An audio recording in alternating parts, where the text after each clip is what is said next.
नमस्कार, राज्यसभा टीवी के बेहद खास कार्यक्रम संसद 24x7 में आपका स्वागत है।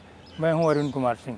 मिनी संसद के नाम से मशहूर विभाग संबंधी स्थायी समितियों पर ये खास कार्यक्रम है, जिसमें हम एक बड़ी महत्वपूर्ण रिपोर्ट को दिखाते हैं, जिस पर समितियां काफ़ी महत्वपूर्ण कामकाज करती हैं।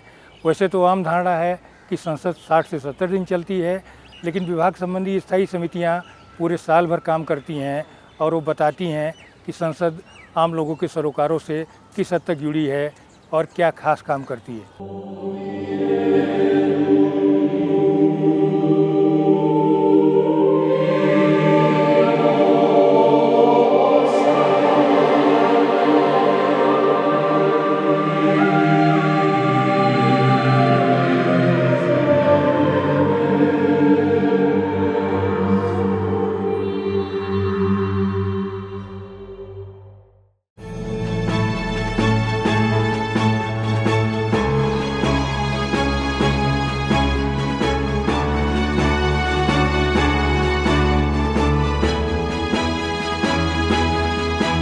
हमारी संसदीय प्रणाली में TRSC यानी विभाग संबंधी स्थायी समितियों का काफी महत्व है। सरकार के सारे विभाग और मंत्रालय 24 समितियों के दायरे में हैं। इनमें से 8 समितियां राज्यसभा के तहत हैं और बाकी लोकसभा के तहत। यूं तो नियम और प्रक्रिया के तहत राज्यसभा और लोकसभा में कई समितियां हैं, लेकिन विभाग संबंधी समितियों की हैसियत अलग है। ये सरकार के सभी विभागों पर निगाह रखती हैं। लोगों में ये धारणा बनती जा रही है कि संसद काम नहीं करती, लेकिन समितियां शानदार काम कर रही हैं। इनके नाते अफसरशाही पर संसद की पकड़ बढ़ रही है। कमेटी सिस्टम जो पार्लियामेंट हिंदुस्तान के पार्लियामेंट में है, ये एक बहुत अच्छा तरीका है।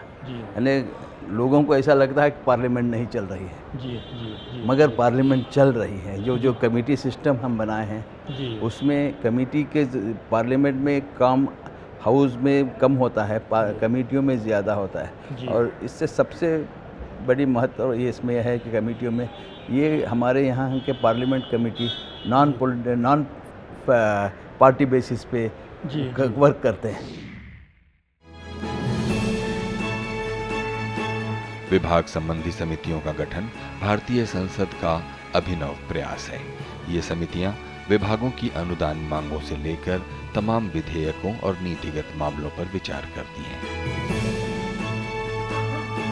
इनके द्वारा ही संसद तमाम सरकारी कार्यक्रमों और नीतियों की समीक्षा भी करती है। भले ही संसद साल में 60 से 70 दिन चले, लेकिन ये करीब 400 तक बैठकें करती हैं। फील्ड विजिट करने के साथ ये दिल्ली में तमाम मुद्दों पर सरकारी प्रतिनिधियों और विशेषज्ञों का साक्ष्य लेती हैं। ये विशेषज्ञों या संबंधित निजी क्षेत्र के प्रतिनिधियों को भी तलब कर सकती हैं।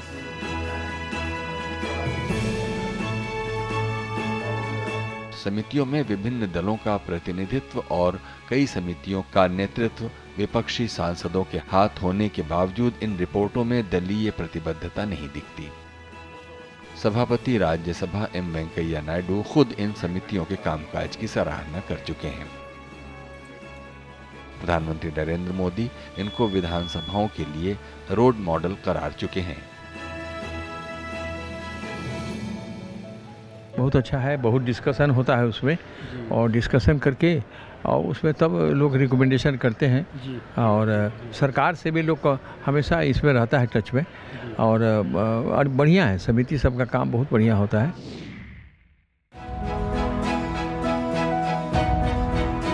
मीडिया की पहुंच से दूर इन समितियों की बैठकों में तमाम राष्ट्रीय मुद्दों पर शानदार चर्चाएं होती हैं और सरकार भी ATR देते समय इनकी तमाम अहम सिफारिशों को स्वीकारती है और बहुत से सुझावों को जमीन पर उतारती है। इन समितियों का शुभारंभ 1993 में हुआ। समितियों में लोकसभा के 21 और राज्यसभा के 10 सदस्य होते हैं। 21 मार्च 1993 को विभाग संबंधित स्थायी समिति के उद्घाटन मौके पर तत्कालीन उपराष्ट्रपति और सभापति राज्यसभा KR नारायणन ने जो कहा था वो आज साकार हो रहा है। इन समितियों में उपायों पर विस्तृत विचार करके संसद के प्रति सरकार की जवाबदेही को सुनिश्चित करना होगा। इसका मकसद प्रशासन की आलोचना या उसे कमजोर करना नहीं, बल्कि इसे और संसदीय सहायता के साथ मजबूत बनाना है। विभाग संबंधी स्थायी समितियां कार्यपालिका से संवाद करती हैं और स्वतंत्र विशेषज्ञों की भी राय लेती हैं। वो आम लोगों के विचार भी आमंत्रित करती हैं। संसदीय समिति की कार्रवाई या उसके सामने पेश किए जाने वाले साक्ष्यों और दस्तावेजों को सभा पटल पर रखने के पहले प्रकाशित या प्रसारित नहीं किया जा सकता है। समिति की गुप्त बैठक की कार्रवाई या उसके फैसलों को भी सार्वजनिक करने पर रोक है। समितियों की अधिकतर रिपोर्ट आम सहमति से तैयार होती है।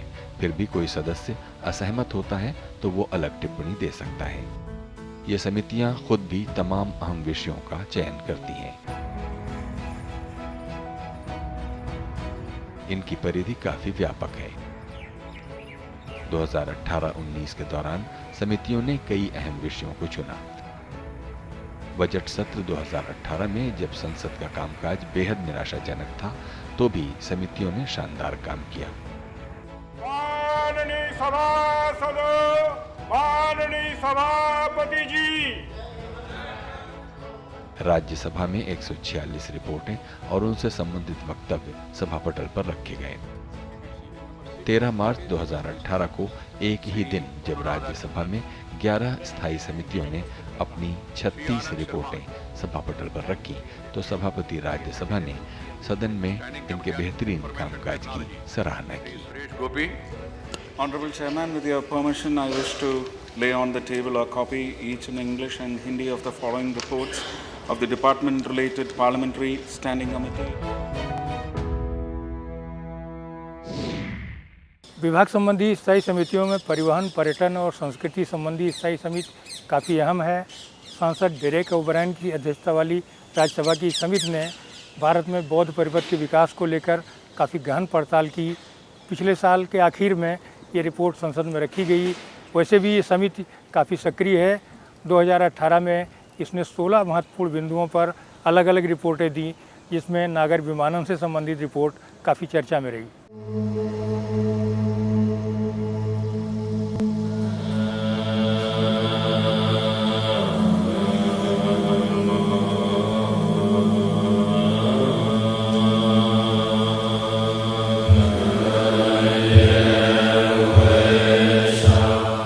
बौद्ध धर्म भारत में ही पला और बढ़ा, यहीं उसकी उत्पत्ति हुई। बाद में मिशनरियों की मार्फत ये कई देशों तक फैलता गया। हमारे पड़ोसी देशों की संस्कृति पर भी इसने गहरा असर डाला।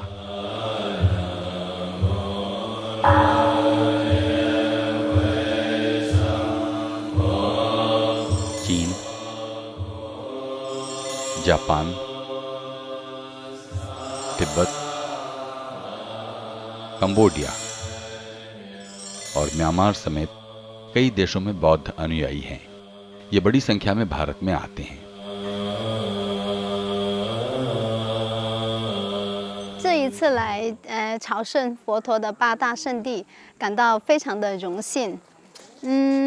坐上佛陀的列车，感觉就是都被照顾得很好。 भारत में बौद्ध परिपथ के महत्व को देखते हुए संसद की परिवहन, पर्यटन और संस्कृति संबंधी स्थायी समिति ने इस विषय की गहन पड़ताल का फैसला किया। In any development of the cultural sites, including the amenities, this committee has taken a strong view that all the heritage has to be protected. So you can't have banners going up and logos going up, all that, but not at the expense of destroying the heritage, and to consult who are the professionals and the experts in this subject.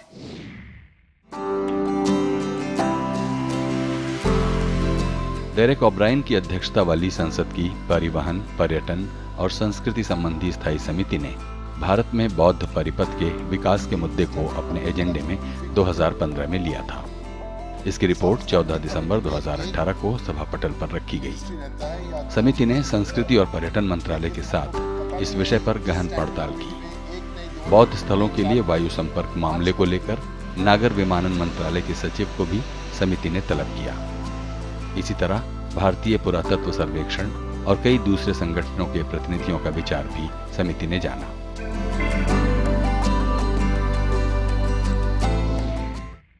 This committee has recommended 2 or 3 niche tourism projects, for one which we have even done a separate report, which is the Buddhist circuit. My colleague on this committee, he is the MP from Kushinagar. So we have done a lot of work on the Buddhist circuit and how the Buddhist circuit themselves can be developed. इस report की तैयारी में समिति ने तमाम पहलुओं पर गंभीर विचार मंथन किया। उसने रेल मंत्रालय के उपक्रम IRCTC, सड़क परिवहन और राजमार्ग मंत्रालय के प्रतिनिधियों और उत्तर प्रदेश, बिहार और मध्य प्रदेश सरकार के प्रतिनिधियों के साथ भी तमाम सवालों पर विचार किया। समिति ने होटल और रेस्टोरेंट फेडरेशन और टूर ऑपरेटर्स के संगठनों को भी तलब किया ताकि जमीनी हकीकत उनके सामने आ सके। इस तरह 4 बैठकों के बाद तैयार इस रिपोर्ट में कई अहम सिफारिशें की गई हैं।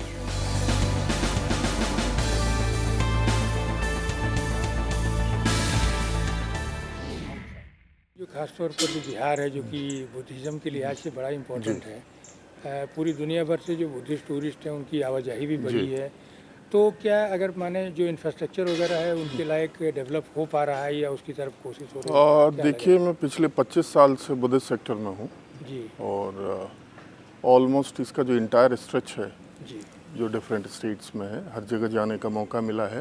जी, किसी भी सेक्टर के लिए जो सबसे इम्पोर्टेंट चीज़ होती है वो कनेक्टिविटी होती है। तो पहले से ज़रूर काफ़ी कुछ अंतर हुआ है। बहुत सारा रोड का जो स्ट्रेच है वो 4 लेन हो गया है या इस प्रोसेस में है कि वो कंप्लीट हो जाए। कई सारे जो है नदियों पे ब्रिजेस बन रहे हैं जो कि बॉटलनेक हुआ करते थे। 2018-19 के दौरान परिवहन, पर्यटन और संस्कृति संबंधी स्थायी समिति 6 प्रमुख विषयों की पड़ताल कर रही है। इसमें भारतीय राष्ट्रीय राजमार्ग प्राधिकरण, सड़क सुरक्षा के मुद्दों, भारतीय पुरातत्व सर्वेक्षण के कामकाज और संस्कृति मंत्रालय के तहत आने वाली संस्थाओं के साथ राष्ट्रीय पर्यटन नीति की पड़ताल भी शामिल है। बुद्ध सर्किट के अगर नज़रिए से देखा जाए तो ये पूरा का पूरा इलाका, उत्तर प्रदेश और बिहार का जो इलाका है, ये काफ़ी महत्वपूर्ण है और पर्यटन की दृष्टि से इसका काफ़ी महत्व है। लेकिन वास्तव में जो इंफ्रास्ट्रक्चर का डेवलपमेंट होना चाहिए, जो मूलभूत सुविधा है, उससे अभी वंचित है।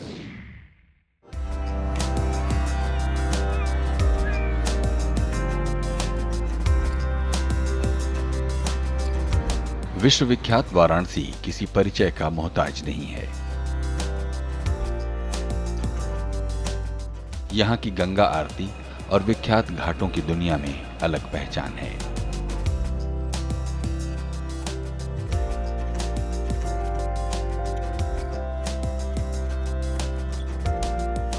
वहीं बौद्ध श्रद्धालुओं और दूसरे पर्यटकों के लिए यहाँ सारनाथ बेहद खास है।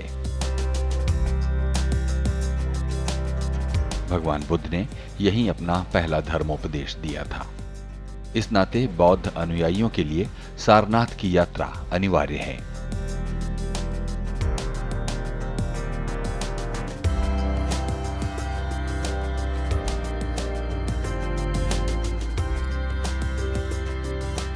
यहाँ लंबे दौर तक चली खुदाइयों में अशोक स्तंभ से लेकर तमाम ऐतिहासिक सामग्रियां मिली हैं, जिनको संग्रहालय में सहेज कर रखा गया है। लेकिन कई बौद्ध स्थलों की दशा ठीक नहीं है।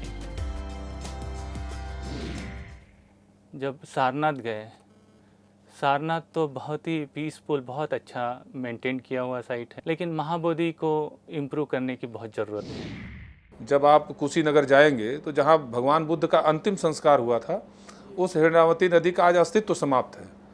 अगर हम हिरण्यावती नदी को संरक्षण दे पाएं, इसका हम दुनिया के अंदर एक संदेश दे सकते हैं।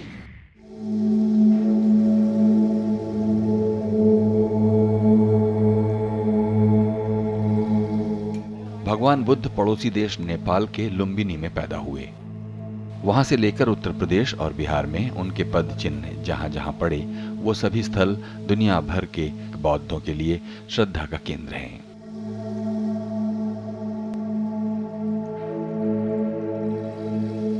दुनिया भर से बौद्ध अनुयायी इन धरोहरों का दौरा करने आते हैं। भारत नेपाल सीमा पर बसे कपिलवस्तु में भगवान बुद्ध ने ज्ञान के लिए लंबी यात्रा के पहले अपना आरंभिक जीवन बिताया। भगवान बुद्ध से जुड़े सबसे अहम स्थल लुम्बिनी, नेपाल, यहां भगवान बुद्ध पैदा हुए।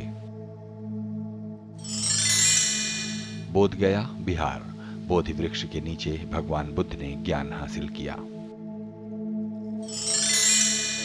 सारनाथ, उत्तर प्रदेश, भगवान बुद्ध ने पहला धर्मोपदेश दिया। नालंदा और राजगीर में निवास कर उपदेश दिया। वैशाली, बिहार, जहां आखिरी धर्मोपदेश दिया।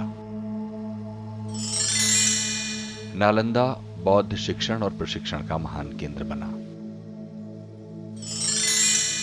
श्रावस्ती, उत्तर प्रदेश, भगवान बुद्ध ने अपने 24 वर्षाकाल बिताए। कुशीनगर, उत्तर प्रदेश, महापरिनिर्वाण प्राप्त किया। भारत सरकार ने बौद्ध पर्यटकों की बढ़ती संख्या को देखते हुए 1975 में बौद्ध परिपथ बनाया। साझा सांस्कृतिक विरासत के संवर्धन और पड़ोसी देशों के साथ सहयोग बढ़ाना इसका खास मकसद था। लेकिन धीमी गति से काम चला, लिहाजा आज भी कई जगहों पर बुनियादी सुविधाओं का अभाव है। राज्य सरकारें खास गंभीर नहीं रहीं। परिवहन, पर्यटन और संस्कृति संबंधी स्थायी समिति ने इसके सभी संबंधित पक्षों से व्यापक पड़ताल की। निधियों की स्थिति से लेकर बौद्ध परिपथ के प्रचार प्रसार, स्मारकों के संरक्षण और यात्रियों की सुरक्षा संरक्षा जैसे तमाम पहलुओं को अपने एजेंडे में लिया। खासतौर पर जो होटल है, रेस्टोरेंट की जो चेन है, उनमें किस तरह का सुधार आया आपके साथ? उसमें ये है, सबसे बड़ा तब्दीली तो ये हुआ है कि संख्या बढ़ी है। अच्छा। नंबर ऑफ होटल्स जो है, जो डिफरेंट डेस्टिनेशंस पे वो बढ़ रहे हैं। अच्छी अच्छी ब्रांड्स आ रही हैं, लोग क्वालिटी कॉन्शियस हो रहे हैं। बौद्ध परिपथ पे नेपाल, आंध्र प्रदेश, अरुणाचल प्रदेश, बिहार, छत्तीसगढ़, जम्मू कश्मीर, झारखंड, महाराष्ट्र, मध्य प्रदेश, ओडिशा और पंजाब जैसे राज्य शामिल हैं।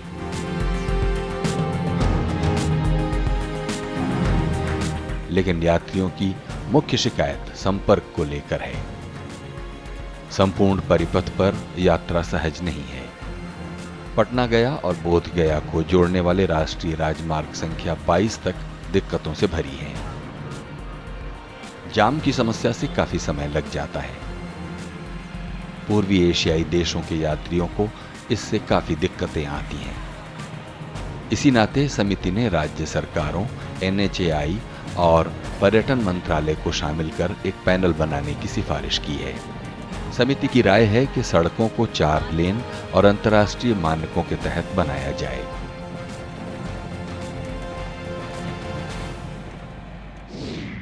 रोड्स कुछ की हालत बहुत ख़राब है, जिसमें कि हमको काफ़ी टाइम लगा और थोड़ा एक्सर्शन भी ज़्यादा हुआ।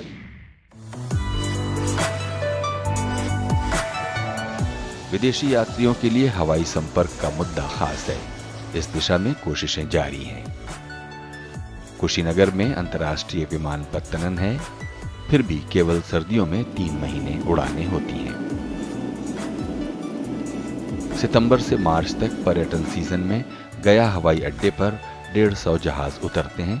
बाकी दिनों सन्नाटा रहना चिंताजनक है। अब यहाँ जो इंटरनेशनल एयरपोर्ट बन रहा है, वो बनने के बाद अभी जो फैसिलिटी है उससे नहीं हो सकता है, क्योंकि आपको यहाँ पर अब इंटरनेशनल होने से डायरेक्ट थाईलैंड से, बर्मा से, कोरिया से, चाइना से, जापान से डायरेक्ट लोग यहाँ आ जाएंगे। अब मान लीजिए एक ही बार 5000 पिलग्रिम्स यहाँ आ गए तो इसके बगल में जितने होटल है वो 5000 का कैपेसिटी का नहीं है। स्थायी समिति की सिफारिशें। अधिकतम बौद्ध स्थलों को हवाई मार्गों से जोड़ने की संभावनाएं बने, छोटे हवाई जहाजों का उपयोग हो, हेलीकॉप्टर सेवा को भी बढ़ावा मिले, हवाई पट्टियों का बेहतर अनुरक्षण हो, बौद्ध स्थलों से बड़े शहरों के बीच का हवाई संपर्क स्थापित हो, हॉट एयर बलून सफारी को आरंभ मिले, परिपथों के आसपास पैराग्लाइडिंग और एरियल ग्लाइडिंग, नागर विमानन मंत्रालय राज्य सरकारों के साथ रणनीति बनाए।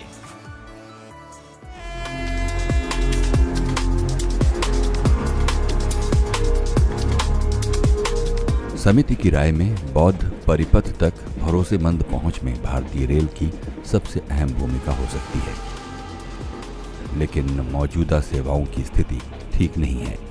अभी सारनाथ और नालंदा के बीच 28 ट्रेनें हैं।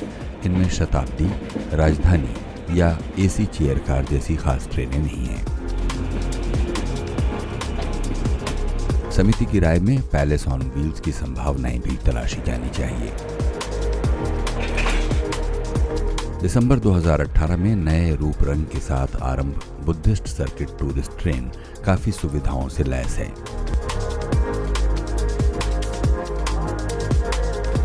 ये बड़ी संख्या में देसी विदेशी पर्यटकों को आकर्षित कर रही है।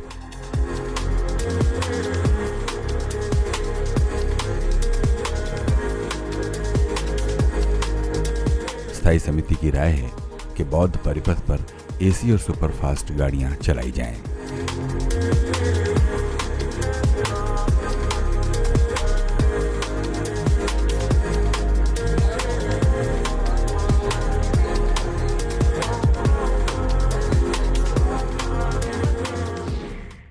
ये गाड़ी कंप्लीट बुद्धिस्ट सर्किट को कवर करती है। गाड़ी अपने आप में एक इंफ्रास्ट्रक्चर है, अपने आप में एक डेस्टिनेशन है। आदमी जब ट्रैवल करता है तो उसे क्या चाहिए होता है? Comfortable journey and good food. Train में जो किचन है हमारी, उसमें हमारी इंटरनेशनल क्यूजिन है। और आदमी जो विदेश से आता है, जो विदेशी भाषा बोलता है, उसको चाहिए गाइड, लोकल गाइड। हम इस गाड़ी में लैंग्वेज स्पीकिंग गाइड की व्यवस्था करते हैं, तो लोकल क्यूजिन भी देते हैं। और जहाँ भी हम होटल में ठहराते हैं, वहाँ ऑलरेडी उनके लिए हमने ये सब व्यवस्थाएं की होती हैं। तो कुल मिलाकर ये एक पैकेज डील है। स्थायी समिति ने अपने आकलन में पाया कि 1985 में बौद्ध परिपथ की अवधारणा आई, लेकिन काम की गति बहुत धीमी रही। जापान इंटरनेशनल कोऑपरेशन एजेंसी यानी JICA ने भी विकास में मदद की। सरकार ने 2014-15 में स्वदेश दर्शन योजना शुरू की, जिसके 15 परिपथों में बौद्ध परिपथ भी है। पर्यटन मंत्रालय ने इस मद में 2016 से 2018 के दौरान राज्यों को 362 करोड़ रुपए की मंजूरी दी, लेकिन महज 73 करोड़ रुपए जारी हुए। इस क्षेत्र को विश्व बैंक से भी निधियां मिली, लेकिन अपेक्षित परिणाम नहीं निकला। All the procedures at the border is very uncomfortable. It is, I mean, you come from the mighty Republic of India, you enter in Nepal, and there is this small house that has to take care of all the people that come with their visa, and it looks a bit poor, I should say. समिति ने पर्यटन मंत्रालय की 2018-19 की अनुदान मांगों की समीक्षा में बौद्ध परिपथ को महज प्रतीकात्मक राशि मिलने को निराशाजनक माना। समिति ने बौद्ध परिपथ को सर्वाधिक संभावनाओं वाले उज्ज्वल परिपथों में से एक माना। दुनिया भर में इनकी अलग श्रद्धा है, लिहाजा सम्मानजनक राशि देनी चाहिए और मंत्रालय को नए उत्साह के साथ बौद्ध परिपथ का विकास करना चाहिए, क्योंकि बौद्ध सर्किट का विकास भारत में पर्यटन विकास का अभिन्न अंग है। समिति की सिफारिशें: बौद्ध परिपथ का लक्षित बाजार पूर्वी, दक्षिणी और दक्षिणी पूर्व एशिया। इसके लिए कुशल तंत्र स्थापित करना जरूरी।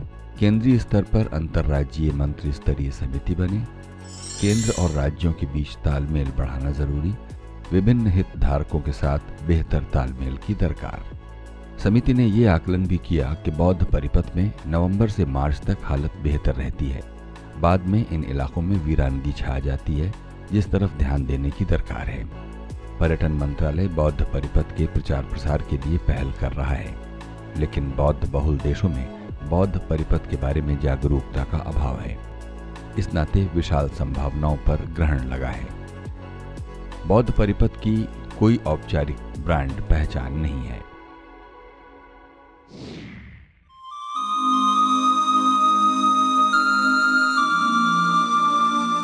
समिति की राय में हमें बुद्ध की विरासत को फिर से प्राप्त करने की जरूरत है, क्योंकि अनेक देश इस बाबत दावा कर रहे हैं। समिति ने बौद्ध पर्यटन के लिए एक ही वेबसाइट बनाने को कहा है, जिसमें सभी जानकारियां हों और इन सब पर सरकारी एजेंसियों का लिंक भी हो।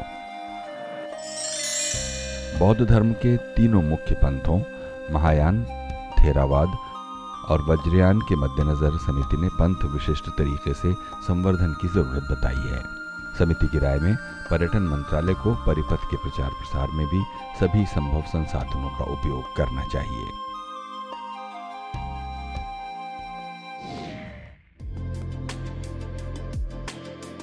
स्थायी समिति ने स्मारकों के संरक्षण और प्राचीन कलाकृतियों के परिरक्षण का मुद्दा भी उठाया है। भारतीय पुरातत्व सर्वेक्षण के तहत सारे स्मारक आते हैं। संस्कृति मंत्रालय श्रावस्ती में संग्रहालय बना रहा है। श्रावस्ती, कुशीनगर और कपिलवस्तु में हेलीपैड, सीसीटीवी, पर्यटक सुविधा केंद्र और कई सुविधाओं के विकास पर काम चल रहा है।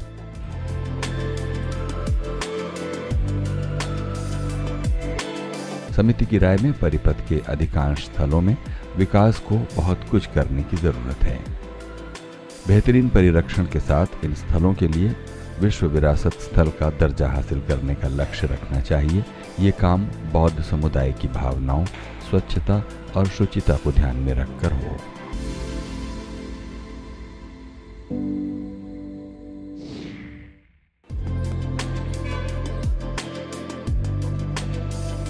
समिति ने बौद्ध अध्ययन और अनुसंधान को प्रोत्साहित करने पर भी जोर दिया है। साथ ही आवासीय सुविधाओं के विकास पर भी बल दिया है। बौद्ध सर्किट में सरकारी स्वामित्व वाले होटल और यात्री निवासों का प्रबंधन पीपीपी मॉडल पर होना चाहिए। इससे बेहतर सुविधाएं मिलेंगी। सड़क किनारे बेहतर सुविधाओं का विकास भी जरूरी है। प्रशिक्षित गाइडों की कमी का मुद्दा भी समिति ने उठाया है और कहा है कि पर्यटकों को उनकी भाषा में जानकारी देने के लिए और बेहतर प्रयास की जरूरत है। समिति ने यात्रियों की सुरक्षा और संरक्षा को पर्यटक पुलिस की तैनाती की सराहना की है।